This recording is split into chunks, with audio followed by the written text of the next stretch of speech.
Welcome, everyone. This brand new edition of 5RoundMMA. My name is Alex Ramirez, alongside my co-host, Albert Cita. I want to thank you all for tuning in this week, whether it be on YouTube or on audio version for your Apple Podcasts, Podomatic, wherever you get your audio podcasts, we're available here. Or if, again, like I said, you're watching us on YouTube, we greatly appreciate you taking the time here.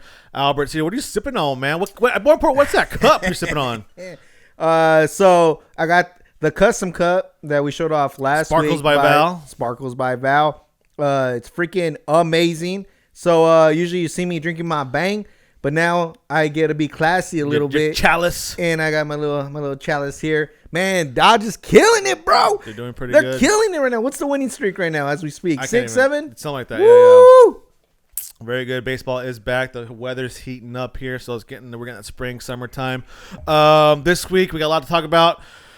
Triller, the knockout heard around the world. We got UFC Fight Night to recap. Got UFC 261 to preview. Got some professional wrestling news, and we also got a former UFC champion who is dabbling now in the world of professional wrestling. We'll talk about that too. But before we get started with the topics, Albert, I have to ask you the most important question that's pretty much has everybody in the nation asking each other right now. Albert, did you get your Bad Bunny tickets or not? Heck no, bro. You didn't? When I saw it was $2,000 for the nosebleed, I don't care if it was the return of Daddy Yankee. I ain't watching that. Come on. How much do you think is his success at WrestleMania? It had to be, right? Because I never knew who this guy was before. Yeah. Now all of a sudden he's... Hey, you know what? On the real WrestleMania now, his tickets are skyrocketing. Yeah, on the real, props to whoever his marketing manager is or his PR guy. What a beautiful move. Pretty much they use WrestleMania as a platform to really get the clout stirring and then announce his tour. I mean, that's a thing of beauty. That's how you do it right. Yep. So I ain't mad at you. I don't like Bad Bunny. I don't like his music. But you know what? I respect the hustle, bro. I respect the hustle. Respect the hustle. Always. So, yeah, it's kind of funny that now I never knew who he was before. Now I can't seem to escape this guy. So, Bad Bunny. Yeah, professional wrestling. So, speaking of professional wrestling, let's get started with round number 1 here. Let me get this timer started. Hold on. I got my phone. Timer started here. So, every year, after WrestleMania, UFC, it's kind of like the end of their fiscal year, right? They're kind of trimming the fat, saying, what's now? Let's just kind of reset the button here. They often release a lot of unused talent, or maybe talent not used to the potential. Like, okay, we'll just release a bunch of people. Maybe their contracts aren't worth it. It's a business. So this year, they did it again. About 10 wrestlers so far as of this recording, with the biggest one being Samoa Joe. Bloody April. Yeah, the Iconics. Both of them were Chelsea Green, Mojo Rawley. Oh my God. Peyton Royce. The icon. Bo Dallas. Who I think out of everybody in this flock, like, I thought WWE did see the potential because they could have let him go a long time ago because just on the fact that they weren't really using him. But I think they knew he was an asset, that he was actually too valuable to let go and better off just shelving him. Yeah. To tell you the truth. That's why I honestly believe that they're holding on to him as long as possible. But to me, that is the game. To me, that's the steal of the drops. So I think last year it was Miro, Rusev, and WWE. And this year, I really do think it's Bo Dallas. Well, okay, and then also Mickey James, and then Kalisto as well to kind of run it off, and then Tucker. Yeah, Tucker, who that sucks. They had a good tag team, and I guess he was break him up. I guess he was the Jannetty of the. But then, like, Otis has a silver singles run, but now Otis is back in the tag team with Chad Gable. Wow. So I don't understand the thought process there. So, but interesting to say about Bo Dallas. So I was kind of hearing Dave Meltzer in the Wrestling Observer Radio.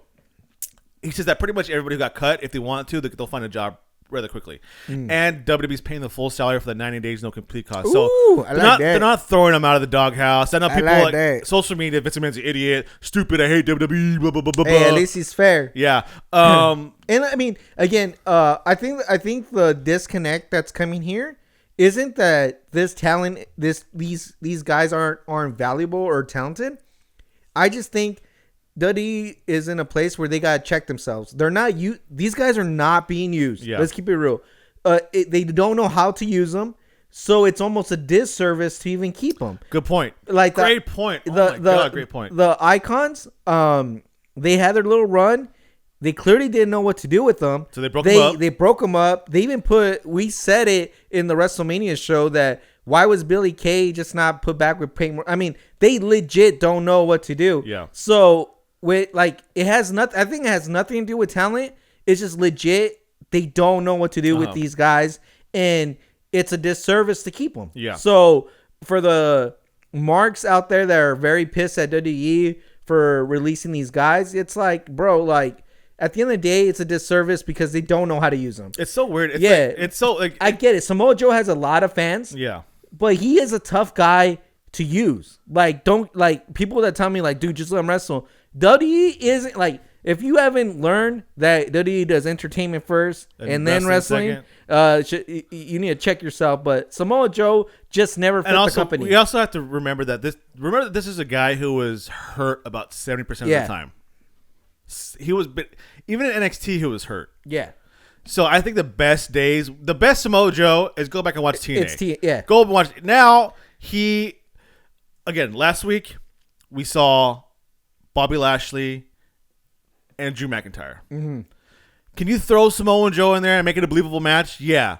But on a poster, on a face-off, you see Bobby Lashley and you see Drew McIntyre and Samoa Joe. Which one of these is not like the other, right? Yeah. It's Samoa Joe. And like you said, when wrestling is your bread and butter, and again, Samoa, it's just like you know what? If he'll be fine. For all you fans out there who's like, he needs to be. This is one guy that I wish he wouldn't look at anything in the U.S. no more. If he goes straight to Japan, he's gonna kill it. I mean, destroy Japan. Samoa Joe is perfect for New Japan. His style of wrestling, right now, his style of promos. I mean, they would eat that up. Yeah. If I was anywhere near Samoa Joe or part of his team, I'll be like, bro, we gotta go to New Japan. Yeah. I mean, I could just imagine how he would kill it there. So real quick, I completely the Bo Dallas part. So Dave Meltzer said that everybody in the whole group that got released, they should be okay. They'll find work right away. Except for Bo Dallas, because you know why? He's been transitioning out of professional wrestling for the past year now. He's a real estate agent, right? Or something? Yeah, and like he has a farm, so he's not even have the desire to perform anymore. Hey, I mean, the same thing happened to the $1 Million Man's son, Ted. Ted DiBiase Jr. Yeah, so I mean, hey, I get it, but I saw a lot of potential in Bo Dallas. I think I was one of the very few people that. You were when he was an NXT champion. Yeah, you're calling him out, man. I was all behind him. I mean, I wish they would throw me in the writers' room and just give me Bo Dallas, and I'll give you a 5-star guy. The Bo leave, yeah. Real quick too. So before we I want to get your thoughts on. So you said Samoa Joe should go to New Japan. Scott D'Amore, whose name I forgot last week, he actually tweeted out like, too bad it's not a shame that there's a big show that we have about 3 months from now, and he put the Slammiversary logo where Samoa Joe could have his return. So I think that door is open for him as well if he wants to go to TNA. Who knows what's like with the Kenny Omega angle. Maybe Omega wins, Samoa Joe comes back, claims the Impact title for his own. I don't know. That's kind of cool storyline here because he basically is. That fits. He is labeled TNA through and through, right? He's not like kind of how Sting's a WCW guy. Samoa Joe is a TNA guy, right? I'm just saying. I have no. I know if he goes back to Impact, big things, big matches. But I think if he wants to just hit that next gear, it's New Japan. There you go. I can see him dominating in Japan. Kalisto, I hope my brother goes back to AAA because I mean, AEW right now, when it comes to high flying, they got enough. Mm-hmm. I don't think adding another good high flyer does anything. I doubt Impact will let him keep his gimmick, or if they do keep his gimmick, I don't see them working. Impact has a problem with like mass people. I think Impact. Yeah, really? I really do think Suicide like just messed with their heads, and that's the only guy they really keep around. And like true. I don't know, and then like, they always try to unmask him every other time they bring him out. That's true. So I just don't. You know what? Just don't deal with them. I think he needs to go back to AAA. Tucker. I don't know. I don't know. To me, that's a tough. I went to one. look. Even like his social media is very bland. Yeah. He never posts anything. I loved them as a tag team. Yeah. I thought that was the Heavy Machinery. I thought that was a cool tag team. Yeah. So I don't know. That's to me. That's out of all the ones that have been released. That's the toughest to me. Yeah. That's the toughest to sell because Peyton Royce and Billy Kay. Yeah, sure, they're not the best wrestlers, but come on now, they're persona. Okay, so let me ask you about. We're going super long here. Do they stay together or do they go apart? You gotta keep them together. They were gold together. What's that? It's up to them now. It's up to them now. It is up to them, but like, there's nothing wrong. Like, I feel like no one's listening to the Young Bucks. We're like, look, together we're more valuable than separate. It's true. If the Young Bucks had ever split up, they would not be where they're at. No. And some people just need to realize, like, we're just more profitable, more valuable together. And I think they play on each other so good. And again, they're not the best technical wrestlers, but you can hide that. Yeah. Because they're so good together. I think people, like, of all the tag teams that had somebody break out as a star, off the top of my head, it's only 3: Hart Foundation and Bret Hart, Yeah. the Rockers and Shawn Michaels, and then Harlem Heat and Booker T. Yeah. How many other tag teams that were tough. successful? It's tough. Well, I mean, you know what? Actually, no. Steiner Brothers. 4. I mean, yeah, but Big Papa Pope by himself is a lot better than Rick Steiner, though. You know what I mean? I believe that, but I feel the Steiner brothers could have had a vicious run. Yeah. If they would have stayed together, I think they would have had a vicious run. We would not have gotten the Big Bad Booty Daddy. Yeah. The Big Bad Booty Daddies go. Real quick, where the hell is Mojo Rawley going? Who wants Mojo Rawley? I think he's going to NWA. You know what? I think he's going to NWA. Dude, he is perfect for NWA. Yeah. Perfect. I know. So we're going along on that one. Professional wrestling, we're going along. Well, best of luck to everybody. Like I said, if you're hating on WWE now, like Albert said it, they're free to go wherever they want now. All you WWE haters, if they're so talented, they'll be picked up like that, and they'll all be world champions wherever they go. They'll all get to cut their own promos. They'll all do their own matches because they're so great and so talented. Yeah, that's it. Coming back for round number 2, coming next. 5-round MMA. Welcome back. Time for round number 2. Timer started here. Also this past weekend, Triller, right? Yeah. Triller. They presented Jake Paul against Ben Askren, and first round knockout for Jake Paul against TKO, right? Yeah, because it was a TKO, wasn't a KO. It was a ref stoppage. Referee, so yeah, Ben got up. Yeah, anybody who's reporting it as a KO that's not right. It's a TKO because it was referee stoppage here. First round. Jake Paul is now 3-0. So these are professionally sanctioned boxing matches, right? Yeah, these are straight up pro matches. So technically he's 3-0 now. Yeah. As a professional boxer. As a professional. 4-0, I think, overall, or 5-0. But yeah 3. You and I have seen Ben Askren fight for a very long time. Yeah. We know he's one of the toughest guys in the world. Also one of the smartest guys in mixed martial arts. And this is why I thought the whole time he was trolling us. Like when he was putting up his training videos, I legit thought he was trolling us because everyone kept saying, dude, this guy is going to beat Jake Paul. Look how his footwork is. Look how I kept hearing him, but I just thought Ben was just smarter than us and he was just straight up trolling us. Like he's like, I'm going to look like I'm not taking it serious. And when come fight day, bam, I'm gonna show you some mean ass combo. Yeah. I don't know. I kept thinking it because I was like, that's total Ben. But then the weigh-in happens. And then the weigh-in happens. 192, yeah, 195. and then I'm like, you know what? He's always never been fit, but man, he's not looking that good. But at least he made 170. Yeah. Right. So yeah, like the whole time I just thought he was trolling us, but then I think the reality is he never once took it seriously. I think the worst thing that can happen was the thing that you kept reading on the headlines. YouTuber wants to be a fighter. YouTuber will face a combat athlete. YouTuber versus UFC. And I think that did not help Ben Askren at all because he clearly did not take that fight seriously. Yeah. And the YouTuber Jake Paul took that fight extremely seriously. He did post his training videos and he was showing impressive training videos. I mean, I am no boxing savant, but the guy looked like he was putting in work. And that's what happens when one guy puts in a lot of work and another guy looks like he was just working out on the couch. Yeah, I feel actually like I feel like bad for like boxing purists. I think this isn't good for the sport. No, it's definitely not. It's kind of a mockery. Yeah, just because not only did Ben not take it seriously, a guy who is getting underneath a lot of people's skin in the combat world is now looking like $1 million. Yeah. And I think for like people who try to talk crap about mixed martial arts, you know, anybody who knows anything about mixed martial arts knows that Ben Askren was not the right kind of. This was a good fight for Jake Paul because Ben Askren is not known for his striking whatsoever. It's not like he was going out and fighting like a Mike Perry who's like not that good, but like his striking is really good, right? Mm-hmm. He wasn't fighting a striker; he was fighting a wrestler, a grappler. Yeah, smart for Jake Paul to call out Ben Askren. Yeah, but I said it from the very beginning. I was like, Ben should just tell him straight up, like, bro, you want to scrap? Let's go to MMA. Then it would become different. He would lay on his back. He would have mauled him. He would have mauled him. So again, I'm not too like, oh my god, I can't believe like you know what? Yeah.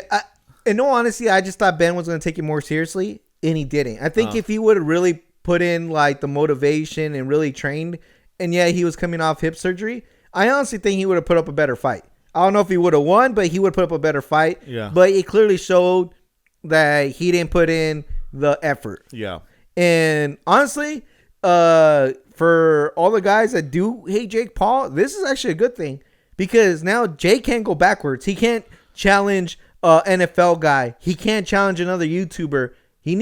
Everybody knows it now. He has to challenge a pro boxer, a striker. I even think if he throws out another MMA challenge, it's kind of going back. I think he has to challenge a pro boxer. And guess what, people? He's going to get checked. We're going to find out real quick if he really is that good. Yeah. I get it. I like it. So, this whole Triller thing is based off of Jake Paul. And it's weird. Like, I think Justin Bieber performed. Dude. Mario Lopez was there. De La Hoya was there. I don't know if maybe we are just old, Alex, but it was pissing me off. I was like, am I watching a concert or a fight? Dude, they had, not only did the performances stack up on top of each other, they were long. It wasn't like, let me give you my hit. They're like, here's 3-4 songs, bro. Full on concert. Dude, what the heck? I don't like that. I don't like that. Yeah, it's kind of crazy, but I mean, it's going to happen again. So let's see. Like he has to fight. I'll just say this: as an event, I give it a 1 out of 5. Mm-hmm. For Jake Paul's performance, he gets a 4.5 out of 5. He did what he said he was going to do. So 4.5 out of 5. If you average that out, I think that's like a 2 or 3. So that it's not that good. Probably. Well, it's not that good. We will see what's next for Jake Paul. As far as Ben Askren, he got his money, got his paycheck. I'm pretty sure he probably betted on Jake Paul to win. And he's probably just chilling out somewhere in Iowa now, wrestling, doing what he got to do. So congrats to both men. We will see what's next. Coming up, we're going to talk about what's next for the UFC middleweight champion now that Robert Whitaker is back in the win column. So don't go anywhere. 5-round MMA. Welcome back. Time for round number 3 here. Also happened on Saturday night, UFC Fight Night at the Apex Center. Whitaker versus Gaslum, a big-time middleweight matchup. Robert Whitaker did his business, made Kevin Gaslum look pretty... He didn't make it look bad. It just Whitaker looked really, really good. Yeah. And it was a 5-round decision. Kevin Gaslum did not give up. I'm always going to hype up my boy Kevin Gaslum no matter what. You know what, though? Kevin Gaslum, props to him. I mean, he landed blows, and he was not finished, which says a lot. Didn't break the spirit. Yeah. Robert Whitaker did not break his mental will, his spirit. Robert Whitaker can finish a lot of guys in this division, and you have a guy that shouldn't be in this division still hanging on there. So... Yeah, it's a whole different conversation about Kevin Gaslum, man. Like, stay off the tortillas, my brother. They showed him like his training thing. I know the struggle. I have never in my life said no to a taco. Yeah. So I know the struggle, but bro, you should be get away challenging Kamal Usman right now, not fighting Robert. You're too small for the middleweight. You can, if you really want to, Kevin Gaslum, you could probably be a lightweight right now, bro. And I get it. You like to eat. Even in his little montage, he even said like, "Oh, I work out Monday through Saturday. I take Sunday off. Go have brunch, bro. Are you having brunch when you're in a training camp?" Kevin Gaslum, cut down to 155. Let's go to 170 first. Go to 155. Come on, bro. Oh my God. Calvin. Anyways, Robert Whitaker. Click on his. He's So the biggest question of the night was now is who's next for Izzy. Izzy Israel Adesanya now, he lost his bid to become a light heavyweight champion. Now has a focus on the middleweight division. Robert Whitaker's now what? Well, he's on a winning streak after losing to Izzy. So he beat Darren Till, he beat Cannonier, and he beat Robert Whitaker, right? Yeah. Now it's between Whitaker or Kevin Gaslum's teammate who beat who was supposed to fight Darren Till but ended up being Kevin Holland, Vettori. Yeah. 6-year matchup is Robert Whitaker. Yeah. That's what I was going to say. It's a 6-year matchup, but in all honesty... It's also a rematch that he lost. Yeah, but I think Vettori should get it just because I think they need to keep this division fresh. And at the same time, hear me out here, if Izzy destroys Vettori,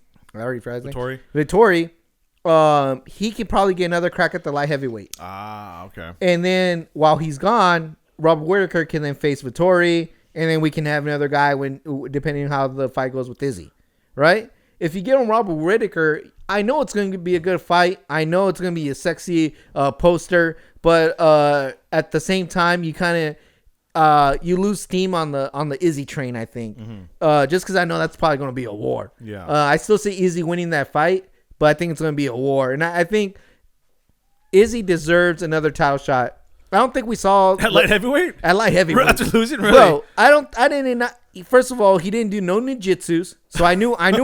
Once I saw him do no ninjutsus, I know we were in trouble. He didn't do the transformation. We didn't see the Izzy that we know. Yeah. And so I just want him to have another crack at it. And for selfish reasons, that's why I'm going for Vettori. I think too. Vettori had said that he had heard Izzy wants to fight in June. Vettori said I'm good to go by then. Maybe Whitaker isn't good to go by then. I don't know because it's a quick turnaround.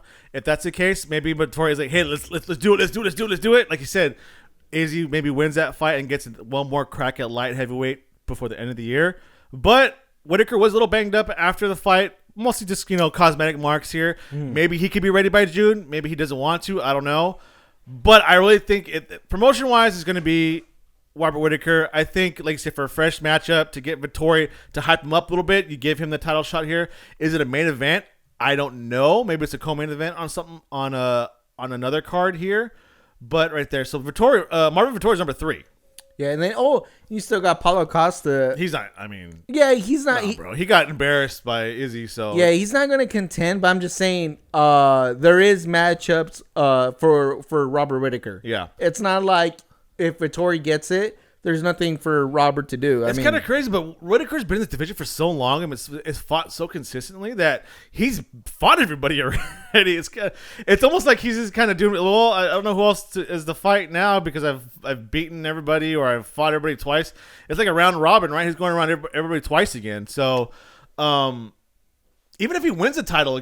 If Robert Whitaker fights Izzy and he wins the title, what's the fresh matchup there? There aren't any really fresh matchups in the welterweight division. Yeah, well, and that's what I'm hoping is. Middleweight division. Sorry, middleweight. Yeah. All right, that's it for round number 3. We're gonna take a break. Come back enter the championship rounds. We're gonna talk about which former UFC champion is now entering the world of professional wrestling. Don't go away. Come up next. 5-round MMA. Welcome back. Time for round number 4. As you can see on the screen right here, if you're not watching, you guys need to go to Henry Cejudo's social media page. He has a great video he posted on early this weekend. Him training with the great, legendary Chavo Guerrero of the Guerrero family, nephew of Eddie Guerrero, the late great Latino Heat. With, I think he said on, Cejudo said they're training in professional wrestling. They're running the ropes. They're doing wrestling moves here. Very one-on-one stuff here. Cejudo captioned it on Instagram saying the return of Latino Heat. Love it. What do you say? Process this for me. This is a lot for me to handle right now. So kind of break it down. Like, what is this? I would like to think that Bad Bunny kind of influenced this. Okay. If people don't know, Henry Cejudo did already dabbled in wrestling. He came out in AEW with professional wrestling. Yeah, professional wrestling with Mike Tyson when he did his whole little squabble with Chris Jericho. Vitor Belfort was in there. Yeah, Vitor Belfort was in there. Henry Cejudo was back there. So I think he's always had an interest in wrestling, but I think after seeing the Bad Bunny thing, I think it clicked in his head finally, which I've been saying. I mean, we've been preaching this forever. some of these athletes that I'm not saying they're past their prime or whatever, but if they want to do something else and make good money, should go the professional wrestling route. Look at Brock Lesnar. If anything, his stock skyrocketed because of pro wrestling. You know what I'm saying? Then UFC had to pay him and whatever. So people forget, like, it's a great way to get clout. I mean, Bad Bunny used it to start off a whole tour. So I think it finally clicked on Henry Cejudo. He's all like, look, if I'm not going to fight anytime soon, why not? Why not? He's still young. Clearly he's athletic. And then he goes in and here's the part that that really, like, to me was a cherry on top. I think when you're Henry Cejudo, you can pick whoever you want to train you. He could have gotten anybody. I think he could have slid in anyone's DMs that's a pro wrestler, and they probably would have hooked him up. He could have gone straight to the NXT Performance Center. Yeah, right? He could have went straight to the Performance Center. They would open that whole door for him. But no, he goes and calls out. He goes with Chavo Guerrero. Dude, you don't know how much as soon as I saw that, so much respect. Yeah. So because the kid, not only is he doing it right, he clearly knows the history. Who to hit up? Yeah, who to hit up. And for him to even say the Latino Heat thing, it's true, man. Like, look, I get it. My boy Rey Mysterio's still doing his thing, but we got no Latin representation right now, bro. No charisma. I gotta see some Latin flavor in pro wrestling. I mean, I love Kenny Omega, but where my boys at? For real. Where my boys at? Also, he probably, you know what he said, probably hit up any school in the country. One school I know he did not probably hit up was a Nightmare Academy, because nobody wants to train with the Reynolds family. That's why. Cody Rhodes or whatever. Get out of here. The Nightmare Factory. Oh yeah, Nightmare Factory. That's a joke. So I'm looking way down the line here. Mm-hmm. If he does want to make a move into professional wrestling. Are we doing fantasy booking right now? Okay, but he was champion at 125. Yep. Does WWE even entertain him as a full-time wrestler at 125? We see what they do with guys like Chad Yeah. Gable, Kalisto, guys who aren't even that small in real life, like, but they're considered smaller. For Christ's sakes, they called Chad Gable something small or something like that, or like they're making fun of his height. Dude, he's like an Olympian, a collegiate wrestler. That dude, look at his training videos. This guy is jacked and strong to the max, man. Mm. But they call him Biggie or Smalls, whatever, Chad or Chatty Smalls or something like that. Something like that. The only thing I would say is if they use him well, the only thing I can like compare it to is Bad Bunny's not a big guy. He's a scrawny dude, and it was very believable what he did. Of course, he had a wonderful partner in John Morrison, but he was a scrawny dude. We're talking about an Olympic athlete. Who could probably take down half the W roster if he wanted to, right? So take him down. I think if they just do it right, it would work. I get the whole whatever, but I don't see, like, if WWE does get involved, I don't see Henry Cejudo being a full-time wrestler. I see him, for special attractions. And it doesn't have to be for the title. He doesn't have to wrestle the Bobby Lashley's, whatever. I think just having good, interesting matchups is enough to feed the crowd, feed Henry Cejudo and the WWE. Yeah. So, but I really, honestly, again, these are all just selfish thoughts. I want to see him in the pro wrestling ring. Me too. I think he'll do it. I think if he keeps at it. I hope so. I think he'll keep at it. He'll be fun. He has the cringe promos already. Like I said, he has the clout coming in as a gold medalist. The cringe king? I love it. Other than him and Kurt Angle, who's the other Olympic gold medalist on there. He has that angle going in from, no pun intended, angle. His Latino heat going from. So he has a lot going from. It's just other than like he's maybe a little too small for the WWE world. And he's already one leg up on Angle because Angle was a gold medalist. We're talking about the Triple C champion right here, bro. Yep. Henry Cejudo, I like it. We got one more round coming up. We're going to preview UFC 261. Don't go anywhere. That's coming up next. 5-round MMA. Welcome back. Fifth and final round. UFC 261, Saturday, April 24th, live on pay-per-view or ESPN Plus in the United States in front of a full capacity audience in Jacksonville, Florida. Three titles on the line, 3 title fights. Kamaru Usman versus deserving Jorge Masvidal, ? Zhang versus Domiunis. and Valentina Shevchenko for the versus Texan Jessica Andrade for the flyweight title. Previous bout was for the strawweight title, and the main event for the welterweight title. And you got Chris Weidman versus Uriah Hall. Big time matchup here, Albert. 3 title fights. UFC's welcoming fans back in with open arms here. Man, I mean, what else on the main card here? Uriah Hall, Chris Weidman. Mm-hmm. Was it one more fight on the main card? What's that? Probably not that big, right? Anthony Smith versus Jim Crute. That's a pretty good card, man. Yeah. That's a pretty good main card. That's a pretty good main card. If you're going to charge me $70, you best give me this. Yeah. So we'll kind of start with the main event here. Kamaru Usman versus Jorge Masvidal. I don't expect this to be any different from the first time they fought.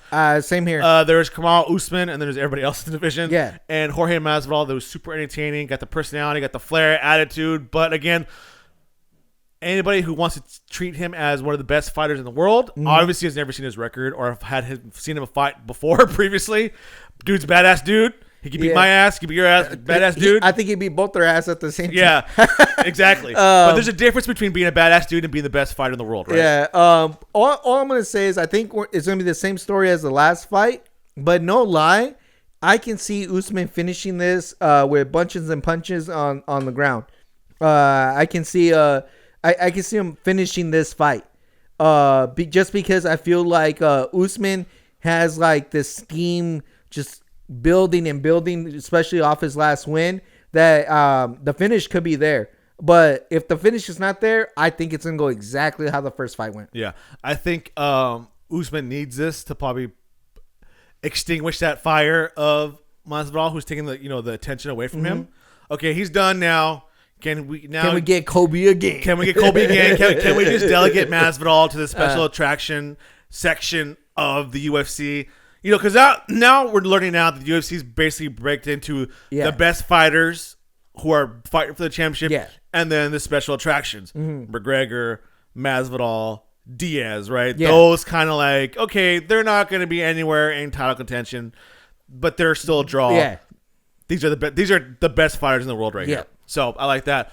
Zhang versus Rose Domiunis for a strawweight championship bout. Zhang, I think last time she fought, she almost murdered Joanna Jędrzejczyk. This girl is just, I don't dude, she is stacked to the gills, and there's a big gap growing. So if Rose isn't if Rose doesn't put up a competition against Zhang, dude, the gap. We might get a Manny Nunes 2.0 over here in the women's strawweight division. Yeah, you just get Rose Domiunis has made headlines too. You can tell she spent her 2020 saying some controversial things about Zhang coming from China and their political system being communism. I should say parents, stay off Facebook, YouTube, stop it. Yeah. So she's not backing down. She went to Ariel Helwani's show and like, hey Rose, you want to maybe clarify?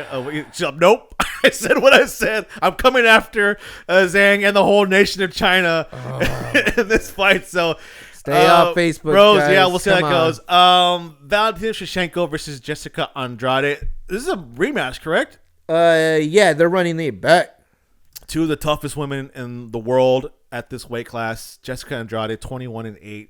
Valentina Shevchenko, 19-3. I mean, it doesn't get any better than this when it comes to talent. Shevchenko, I think this is her division, right? 125, man. This is like this was made for her. If anything, the only thing I think that's happening here is she's going to. Did they ever fight? I thought they did. But anyways, I guess we're wrong. Yeah. I think all this is showing is so we can run this back. Nunes. Yeah. I honestly think if she gets past Juliana Pena. Oh yeah, that's if she gets past. Yeah, you're right. But I honestly think that's the setup that's going on here. I think it's her division. I don't think there's going to be anyone coming close to challenging her if she's again. I think all these girls are starting to become in a weird platform where they're just head and shoulders above everybody else. There's a big gap between the top and the bottom, right? Yeah. So the last championship bout, that's it. And then Uriah Hall versus Chris Weidman. I kind of feel if Chris Weidman loses, he's done, that's right? what I'm saying. Pretty much, it's a loser leave town match, I think. And you know what? Anthony Smith isn't that far behind, to tell I you don't the think truth. so. I think he had that one performance of the year of his career, a career performance against John Jones, and the stock has just went down. Yeah, I think he gave it everything he could. Mm-hmm. Obviously, he couldn't beat John Jones, and now it's just like instead of like going through the rest of the division and being like, "Yeah, I am that good," it's just falling down. So, but anyway, go prelims real quick, real quick. To say it's anything else to kind of watch on the prelims. Let's see. You got Cowboy. All right, some young fighters here. Early prelims. Sometimes they have some steals in the early prelims. No. So this is very top heavy here. But if you're gonna be top heavy, you're gonna charge me $70. This is a good fight. This is a good card here too. So again, Amanda Nunes is gonna fight Juliana Pena in August. So that's we have that here. Woo. So if she gets past that, or maybe they want to run it back and have new Pena versus Shevchenko for the or if not, honestly, if Pena wins, have her a good run with it. Just keep the divisions kind of clear for a little bit. Yeah. We don't need double champs anymore. That trend's over. I think that only happens. They should only happen when two dominant girls in their respected divisions are doing it. Yeah, UFC 261 this Saturday, April 24th. 3 titles on the line, live on ESPN Plus. Got to pay for it too, but this is gonna be a great card. Thank you everybody for tuning in here. Let us know how you like the new graphics on YouTube. Let us know how you like the graphics on our social media posts. We greatly appreciate it. Sparks by Val, hit her up for the tumblers. Great stuff. Look at that. Lasting. Multiple washes already, right, Albert? You wash your cups after you use them, right? Yeah. They hold up. Thank you all for tuning in. Make sure to keep up to date with us on all social media platforms. We're on Twitter, Instagram, TikTok. Visit FiveRoundMMA.com. Subscribe to our YouTube channel. Again, you can find this audio on podcasts on any podcast you listen to, Spotify, Podomatic, Apple Podcasts, Amazon, wherever you get it, we're all there too. So again, thank you all for tuning in. Albert, got anything before? Just want to thank everybody for listening. See you guys next week. Thanks for tuning in.